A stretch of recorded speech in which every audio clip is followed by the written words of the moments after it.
Tim Resmob Polres Sorong Kota menangkap 3 pelaku pencurian kendaraan bermotor yang sering beraksi di Kota Sorong, Papua Barat.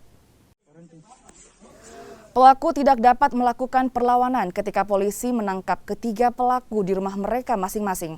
Para pelaku kemudian dibawa ke Polres Sorong Kota untuk diperiksa. Dari hasil penyelidikan, ketiga pelaku beroperasi di wilayah Kota Sorong dan polisi telah menerima 3 laporan warga terkait pencurian kendaraan bermotor. Selain menangkap 3, polisi menyita barang bukti 17 unit sepeda motor hasil curian yang berada di rumah ketiga pelaku.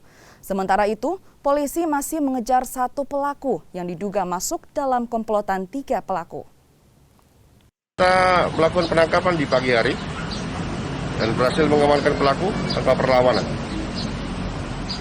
Yang bersangkutan setelah kita lakukan penangkapan dan langsung kita bawa ke Polres Sorong Kota untuk melakukan interogasi dan mengambil barang bukti yang lainnya. Selama operasi pekat Mansim 2002, perintah Bapak Kasat Reskrim Polres Sorong Kota di bawah pimpinan saya sendiri